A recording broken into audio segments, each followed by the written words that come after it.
अस्सलाम वालेकुम जी। फार्मेसी के हवाले से, फार्मेसी के पेपर की तैयारी के हवाले से हमारा जो क्वेश्चन चल रहे थे उनमें एक क्वेश्चन आ जाता है, normally describe briefly the process of collecting substances from vegetable kingdom and how will you preserve them for future use.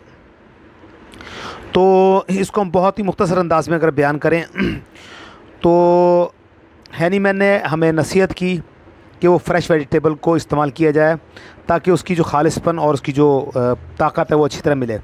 लेकिन बहुत सारी अद्वियात ऐसी होती हैं जो पूरे साल दस्तयाब नहीं होती और जिनको पूरे साल इस्तेमाल करना होता है, तो फिर उसको ड्राई कर लिया जाता है। उसके लिए फिर तरीक़ाकारी होता है कि जो ताज़ा पौधा उसका वज़न कर लेते हैं, उसको सुखाते हैं और फिर उसका वज़न कर लेते हैं। उससे हमें पता लग जाता है कि इसमें कितने % मॉइस्चर था और लिख दिया जाता है कि इसके अंदर इतना % मॉइस्चर था। जब उस ड्राई फॉर्म में दवाई को हमने दोबारा इस्तेमाल करना होता है तो उसके लिए फिर उसके अंदर उतने % उसके अंदर पानी पहले डाल दिया जाता है, उसके बाद फिर उसको आगे प्रोसेस किया जाता है। अच्छा, इसको अद्वियात को सेव करने के हवाले से अलग अलग तरीक़ेकार इस्तेमाल होते हैं। जैसे कुछ नशावर पौधे होते हैं, narcotic plant should be collected while in Bloom and just before और व्हेन कमिंग इनटू ब्लूम। तो जो जिस तरह कैनाबिस स्टेवा वगैरह हैं वो उस वक्त किए जाएं जब वो ब्लूम के ऊपर हों, यानी कि खिल रहे हों या मुकम्मल तौर पर खिल चुके या उसके ऊपर जो है कलियाँ वगैरह आ रही हो। द जनरल डायरेक्शन, उसके अलावा अगर बाकी पौधों के लिए जनरल डायरेक्शन ऐसे हैं कि होल प्लांट, अगर हमने होल प्लांट लेना है तो इसका मतलब होता है उसमें जड़ें भी हैं, पत्ते भी हैं, तना भी है, फूल भी हैं, सब कुछ है। अगर खाली रूट्स लेना है तो उसका मतलब होता है कि रूट्स हम ले रहे हैं और उसके अंदर भी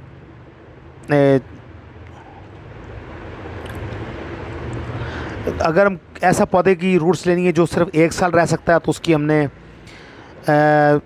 खिजाने से पहले लेनी है। कुछ ऐसे पौधे होते हैं जो 1 साल से ज़्यादा चलते हैं जिनको हम स्प्रिंग में लेना होता है। जो इसी तरह जो 2nd और 3rd ईयर वाले हैं,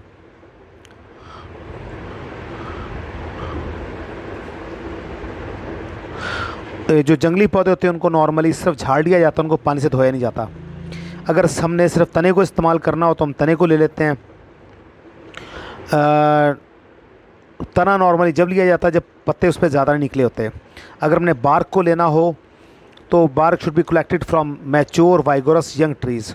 तो बार्क यानी कि ऊपर की जो छाल है सर उस जवान पौधे की ली जाए जिसमें से गोंद बाहर ना आ रही हो।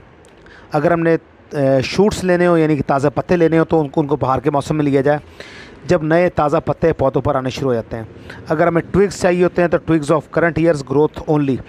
अगर हमें हर्ब्स चाहिए, fully develop herbs are to cut above the roots leave, यानी जड़ों के ऊपर से उसको काटा जाए, जड़ों को बाहर निकाल के ज़ाया ना किया जाए। फ्लावर्स लेने हो तो should be collected in dry weather when they are partly in bud and partly in blossoms, यानी फूलों को उस वक्त दिया जाए जब ना वो मुकम्मल तौर पर खिले हुए हों और ना बिल्कुल कच्चे हों। फ्रूट सीड्स और बैरियर्स को if not otherwise specified are to be collected when they are fully ripe.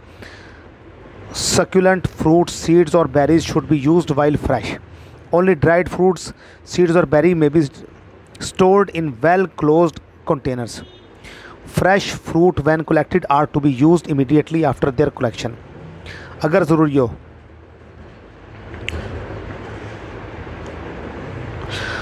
कोशिश कीजिए जब भी पौधों को लिया जाए तो उनके ओरिजिनल माहौल में से लिया जाए, और पूरे प्लांट को अगर लेना हो तो उसके प्रॉपर मौसम में और लिया जाए, और कोशिश की जाए कि सुबह के टाइम इसको इकट्ठा किया जाए इससे पहले कि उसके ऊपर से जो उसका मॉइस्चर है वो ज़ाया हो।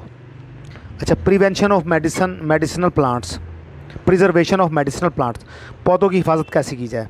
तो प्लांट्स और their parts should be kept in a dry, cool, dustless, odourless places और little amount of purified water में be sprinkled over them from time to time. अगर पौधों को ताज़ा ही इस्तेमाल करना होता है तो उन्हें खुशक जगह पर रखें, ड्राई जगह पर रखें, लेकिन वक्तन उन पर थोड़ा थोड़ा पानी डालते रहें।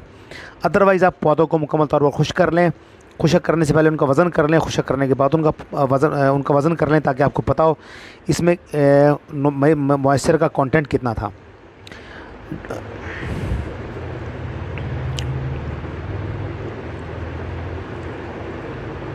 इसके अलावा अगर पौधों को सुखाना हो तो उनको धूप से दूर और साए वाली जगह पर सुखाया जाए जहाँ पर कीड़े ना हो, बारिश ना हो और वर्म वगैरह ना हो, यानी कि जरासीम ना हो। अच्छा, जिन दवाइयों को काफ़ी ज़्यादा अरसे के लिए हमने वो खुशक करना है, उनको हमने बिल्कुल ड्राई चैम्बर में रखना है, उनके ऊपर से गर्म हवा को गुजारा जाए ताकि उसमें से मुकम्मल जरासीम ख़त्म हो जाए।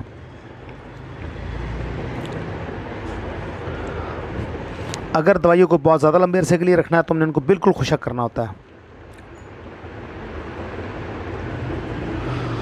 अलग अलग किस्म की दवाइयों को हमने अलग अलग तरीके से महफूज करना होता है।